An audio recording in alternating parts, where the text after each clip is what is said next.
Okay, so welcome to Friday. Hope it's good. You got some plans. That's great. Let's finish off chapter 7 as best as we can. Please note there is no chapter 7.5, which is just making connections.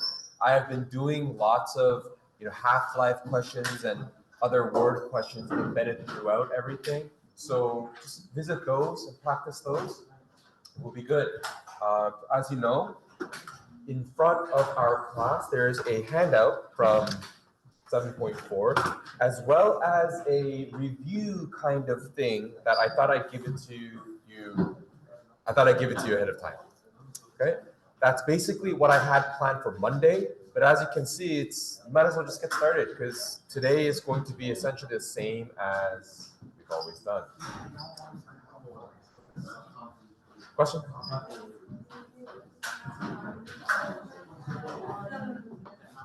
Assignment, sorry?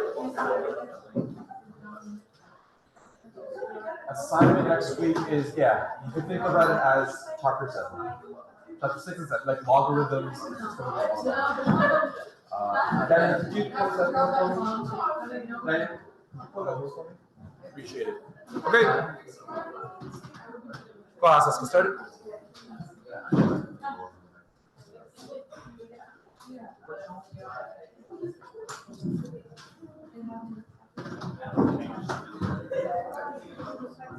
If I could have your attention, please. Yes. Good. There's two things I want you to recognize today. I'm going to try to sum up the first, this example 1, whatever, I'll just get that through that. From example 2 on, I'd like you to consider every question we're doing from now as exactly the same as before, but we're adding one thing. That is, you must consider the domain. That's it. That's the overarching umbrella of this section, and the only one new thing that you must pay attention to for the test. Check the domain. So I'm going to give you some examples. In the beginning, it's fairly straightforward. We're going to move on. It'll be fine. But as we start moving a little closer to, I'm going to start from number 3B. It starts to get a little bit, you have to use a bit of your brain space. You have to use some thought, energy to it. Okay? So again, I'll remind you when we get to that second example, please think of domain. Please consider domain. State the domain before you move on. Let's get into that habit. Okay, first off, example 1, it's literally just a plugin of numbers into a formula. This is again on the Richter scale talking about earthquakes, but as you can see, the formula that I provide is a little bit different because there's a lot more factors than just intensity, quote unquote, right? That we saw in the last chapter. The reason why I provide a slightly more detailed version of the formula is you will see how even this, you have to sort of unpackage it using your log manipulation. Okay, so we have capital M for magnitude fitting in the formula. We have let's call it a T of a period going underneath as a denominator in the formula. We have beta, that is a number that controls the different factors or uncertainties or different effects that will slow down the earthquake seismic waves, blah, blah, blah. Just plug it in and you'll see what I'm talking about. To start off, okay, some of you might have already jumped the gun and done it. That's great. This is the formula we're talking about. It is magnitude on the Richter scale. The amplitude is alpha inside the log right there. We have, and that is measured in microns. We have T for period, and we have beta for factors that account for what could weaken an earthquake as it travels from the epicenter. Let's talk about this. Magnitude is 55, so by formula that will be 5.5. Sorry, how am I saying 55 for? 5.5 equals log. My alpha, I do not know. My period is 1.8 seconds, and my beta is 3.2. What is the amplitude in, when we get the final answer, it will be in microns, okay? Just because it told me that. So in solving it, ideally, we would like to isolate for the alpha, so I'm going to do so. By algebra, let's get rid of the 3.2, minus 3.2, minus 3.2. We have 2.3 equals log of this ratio. And by manipulation, this is the equivalent of 10 to the power of 2.3 equals alpha over 1.8. So alpha is going to be 1.8 times that power to the left. You plug that into the computer, into the calculator. You get approximately 359.15 microns. Okay? So the only thing that we did here in terms of logarithms is just we're doing the inverse, right? No surprise. Stuff that you have done in early chapter 7 and chapter 6. Moving from here, when we are solving equations, as you might imagine, there are some answers you might get that do not fit the domain. We call that an extraneous. Let's take a look. Solve. Solve for x. That makes this true. Well, the x in this case is the base. What do we know about a base of an exponent or a logarithm? X must be a positive number. But because we're dealing with logarithms and exponents, x must also be not equal to a 1.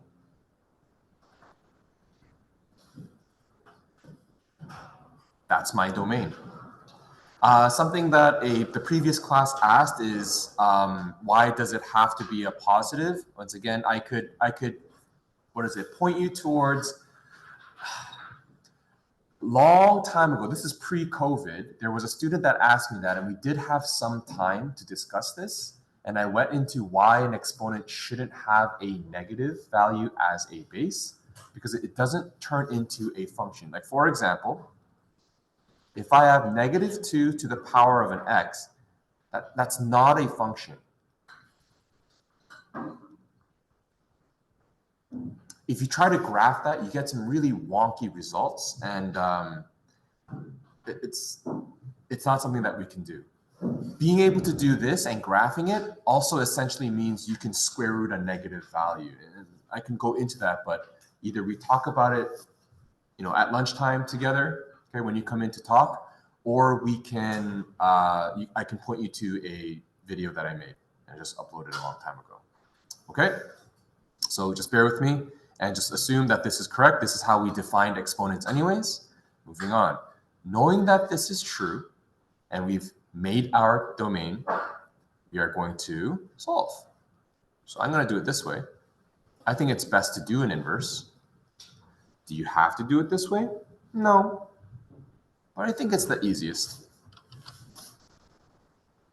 From here, you can argue that x to the power of -2 is equal to 1 over x to the power of 2. I am going to do some algebra. That means my x to the power of 2 is going to be 1 divided by 0.04. See if you can get there by yourself, which, if you plug into the calculator, coincidentally is a nice square. So we have x squared equals 25, which means x is going to be plus minus a 5.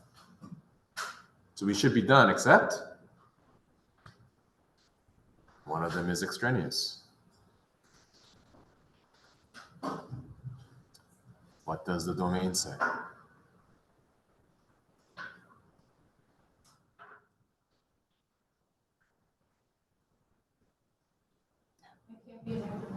And so reject, right? One of them extraneous. Since X must be greater than 0, therefore x equals 5 and not negative 5. End of question. So this is what I mean. Let's build a habit of setting the domain. Take a look at the next one if you're done copying. What's the domain for this? There is no x value here, so you don't have to worry. We only are considering what values work for there, and we solve. How can we go about stating the domain?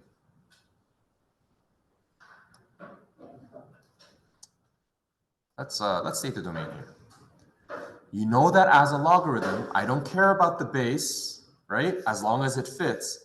I know that within the input of a logarithm must be greater than 0. It can't even equal 0.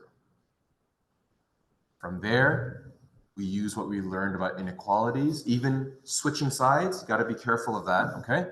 3x is greater than positive 5. So x is greater than 5 over 3.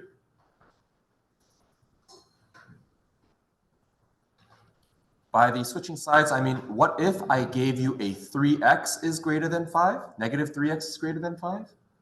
If I divide both sides by a negative, the inequality would switch directions. You just gotta, that still applies here.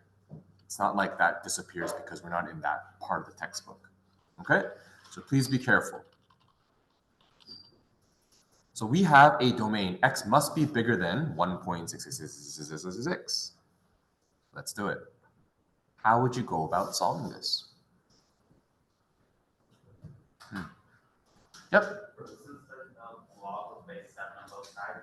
Sure. Okay. Here's one logical. It's the same base, so the inputs must be equal. Another thing you could do if you really wanted to prove algebraically, subject these two to be the exponent of a power of 7. So 7 to the power of this, 7 to the power of that, they should technically be equal to each other. So the log and the exponent, they will inverse and disappear. So 3x minus a 5 equals 17. We've got 3x equals 21. So x equals 7. Is that okay? It's okay.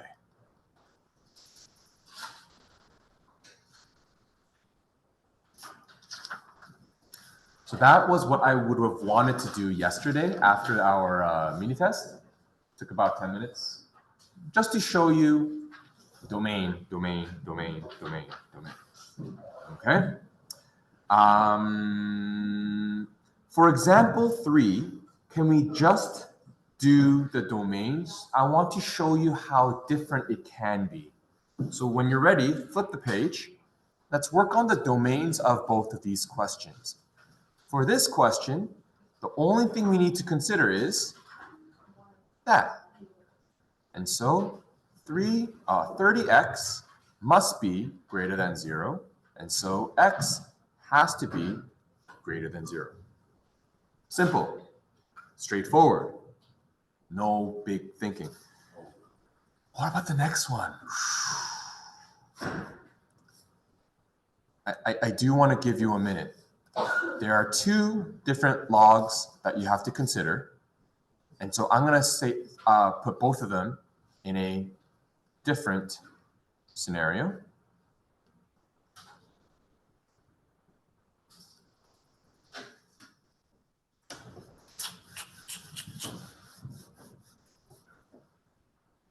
What do you think? I'm hesitant. I'm a little worried about what you might say.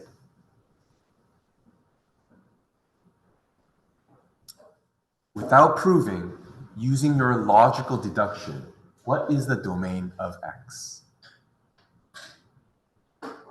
Andrew? Greater than 0. Why?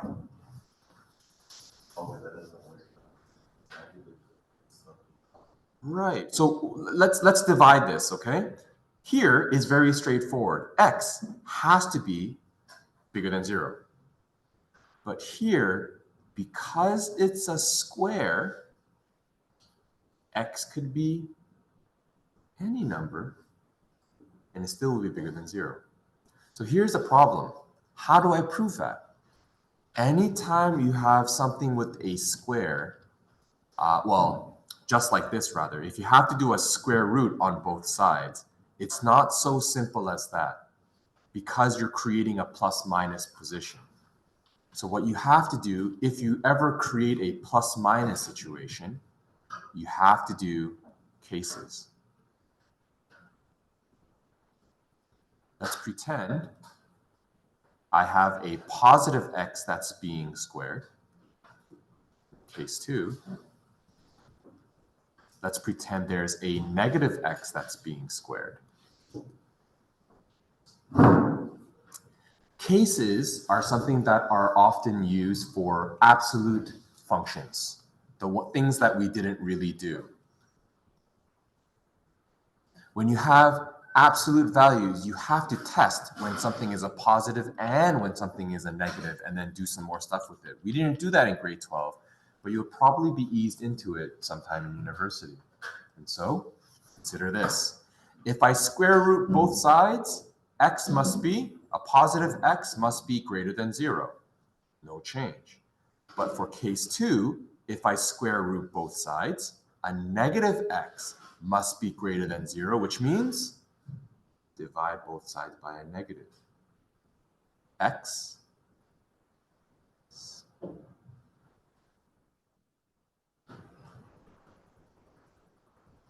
this might be confusing. So I have this and I have, so let me write this down here.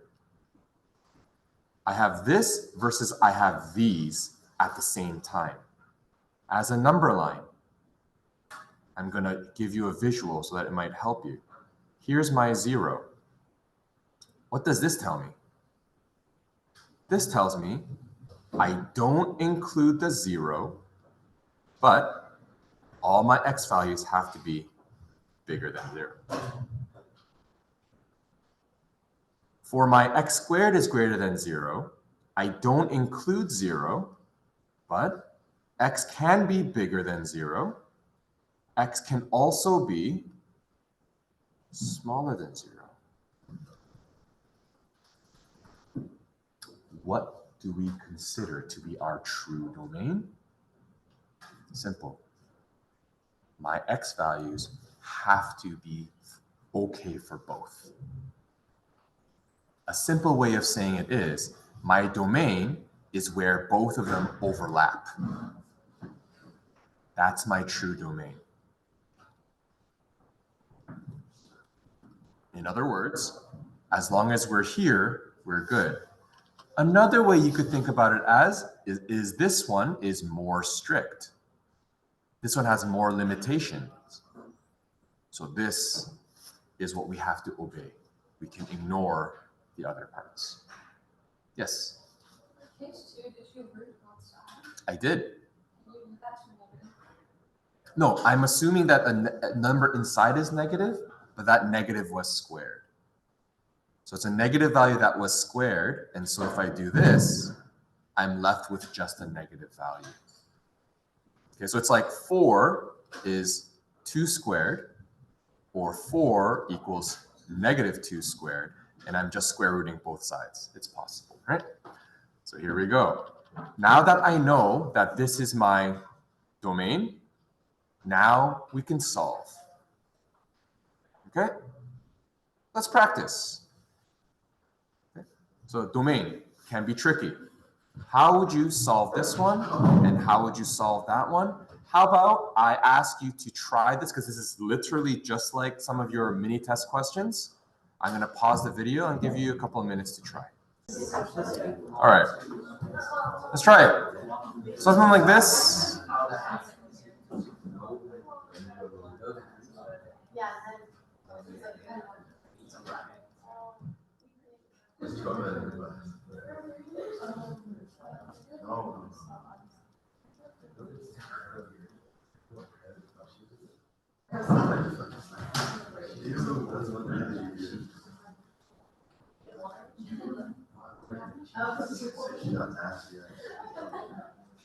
I think, yeah. So, I decided to do product law. I see the base is the same. I turn that into 1 log So the inputs can be compared. I do algebra, 2 over 25. Is 2 over 25 acceptable? Yeah, so we're good. All right. Same thing here. I'm going to do the exact same thing. I see they are both log of base 10. So I can rewrite this as a multiplication of the puts. So log of base 10, x to the power of 3, 1 plus 2, equals 12. And so 10 to the power of 12 equals x to the power of 3. If you don't like that, you can always rewrite this as 3 times log x equals 12. You'll get the same answer. For here, x to the power of 3 is 10 to the power of 12. So if I cube root both sides, x becomes 10 to the power of 12 divided by 3. X equals 10 to the power of 4. Or I divide both sides by 3. Log of x is equal to 4. So 10 to the power of 4 equals x. Same thing. Does that fall under my more strict domain? Yes. So we are okay. Okay. That is the essence of it. But example 4, A and B, will show you domains that are a little bit more annoying. Yes. Mm-hmm. So you simplified log of x to the power of 3. So can you find the domain how it always mean that x has to be greater than 0? Just like how when we manipulate rational expressions, right? With the, in the domain, sometimes we get holes and things disappear and whatnot. Always look for the domain from the original. Okay. We will, when we get to chapter 8, we will get this thing called composite functions, and I'll show you how to blend different domains within each other and how that affects each other, blah, blah, blah. But for now, it's best to just determine your domains before you move on. Yeah, from the original. Yes, question? Do you have to do plus or minus when you get to because of the cube? Or is that just For a cubic, you won't have to worry about plus or minus. Because if you have -1 to the power of 3, you get a negative value. And if you have +1 to the power of 3, you will get a positive value. There's no ambiguity. Yep. for the odd numbers, like you're like rooting it by odd numbers, so there's no plus or minus? That's right. If the exponent is even, like that, or odd, you're okay. But if the exponent is, let's say, a 4, then it would be a plus-minus situation. That's right. Okay. Domains. First domain. Second domain. Which one is more strict? I'll draw a number line for you. X must be bigger than -3. X must be bigger than +3. If you could imagine that number line in your head, I think you would be able to determine which one has more limitations or more restrictions. If not, don't feel weird about drawing a number line, at least for now, right? -3, -2, -1, 0, 1, 2, 3, and so forth. The first domain here on the left side has a number, or all numbers that are greater than -3. Those are all acceptable.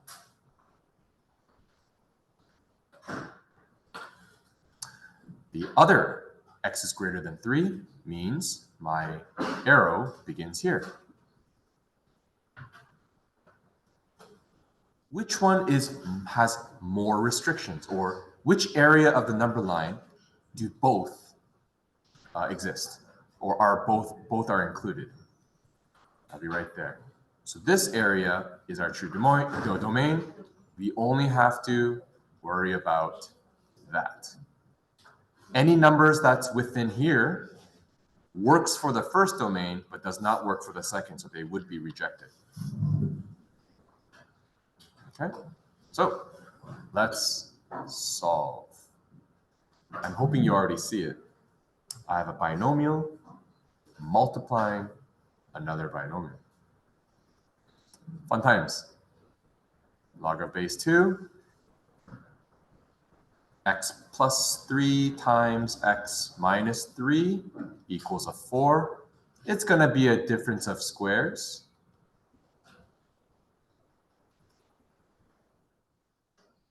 So 2, so I'll do the inverse. 2 to the power of 4 equals x squared minus 9. I'm going to get x squared all alone, so 2, 4, 8, 16 plus 9, 25 equals x squared. And so once again, x equals plus or minus 5. But since x has to be greater than 3, since x must be greater than 3, x equals 5 only. Final answer. Okay. Negative 5 would be considered an extraneous root. We just reject.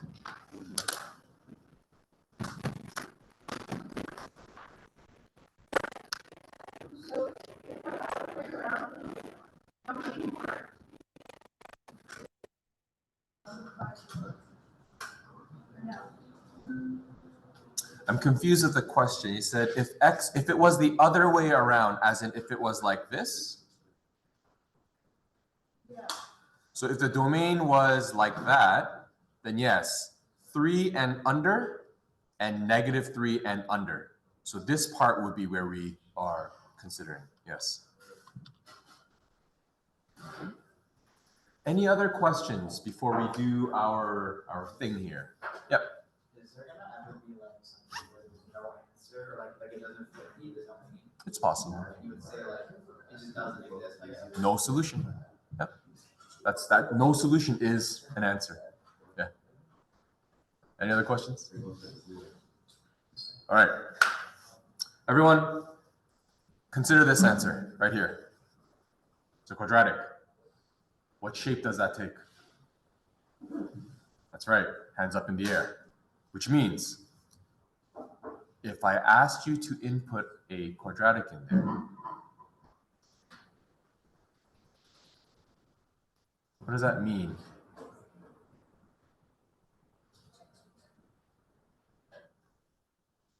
Any of the y values that fall under this part would be acceptable. Let me explain. I have with me this time the domain where x squared plus 2x minus 3 has to be greater than a 0. It's an inequality, something you've seen before, so henceforth, a way to practice your past skills. I will factor this for you and give you a good visual of what I'm talking about. We have x, positive 3, negative 1. When is this parabola greater than 0?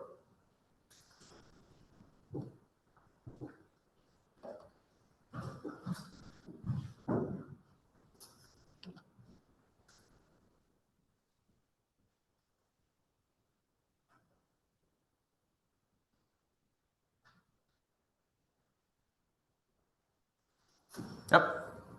When x is greater than 1 and when x is less than negative 2. Here, the curve is greater than 1. Here, the curve is greater than 1. Any numbers in between are negative, which means you can't plug that in here. So what are the values of x that are acceptable? Therefore, x must be bigger than 1, or x has to be smaller than -3. And it's really important that you understand this is in fact a parabola. What if I had a negative here? Wouldn't that mean the parabola has gone upside down? Then what is the area that I am allowed to use? Between -3 and 1. Because these are the only parts where the y value is positive. It's the only parts where I can put in a positive number. Yes? Does it matter that it's negative log? Nope. Negative log is not that, it's just this now. The question is, what values of x allow me to continue graphing, right? It's worth considering. So this is an example of a composite function, and we're going to talk a little bit about that in chapter 8. Don't worry too much. I'm strictly asking, what's the domain? So if I were to write it as set notation, an answer to this would be x is such that x belongs to real numbers and x is smaller than -3 or x is bigger than a 1. If we were to do interval notation, you say x would belong to all the way from -∞ to a -3, but not including, union 1, not including, to a positive infinity. They will both be okay. That is today. Once again, all of these questions that we were doing, it will utilize your skills with log laws, but the main thing we need to add to that repertoire is checking your domain to make sure your answers fit. Majority of time it would fit, but as you can see, there are cases where you have to reject.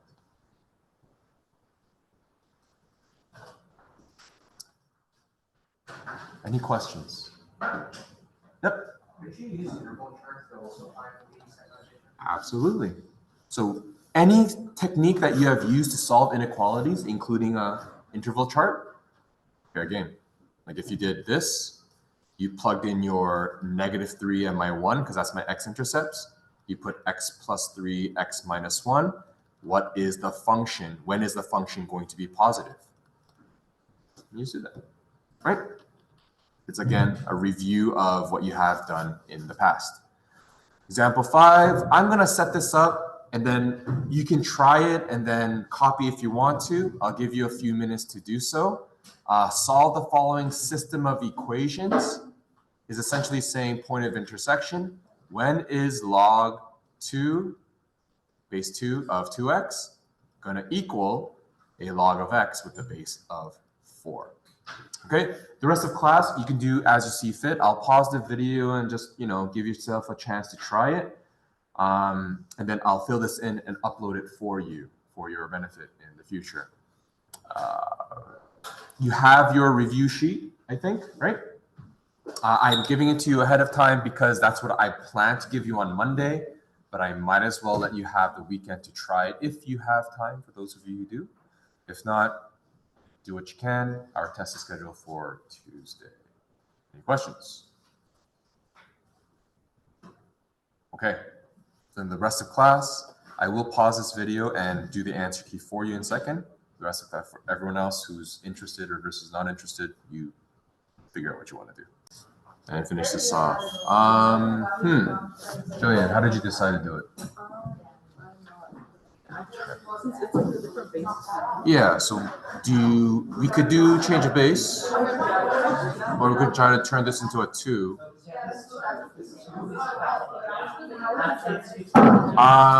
What we can do is, you can do that, right? And obviously 2 and 2 squared is different. But using change of base formula, you can derive another law, and that is if there's an exponent here, it becomes a coefficient in the denominator. If you have an exponent here, it's a coefficient in the numerator. So let's change a base. This is log of 2x over log of 2 equals log of x equals log of 2 squared. And so that 2 will drop down. We've got log of 2x over log of 2 equals log of x over 2 times log 2. And I will, how about I multiply both sides by log 2, leaving me with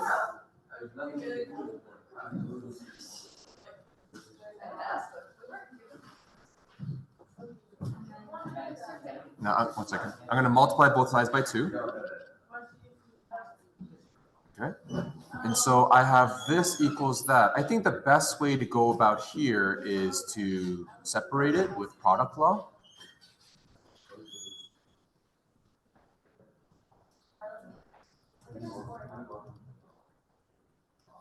Oof, running out of space here, which means distributive property, I'll multiply all this out.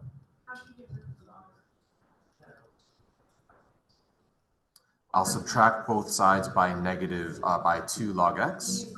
So 2 log 2 equals negative log x, which means divide both sides by negative 1. I have that. Then I can argue a coefficient of negative 2 means an exponent inside. Therefore, x equals 2 to the power of negative 2, which is 104. A lot to be done. But yes, this is for the last one. But I mean, I'll save this, I'll upload this, everyone can take a look at it. I'll stop the video here and then we'll call it a day, okay?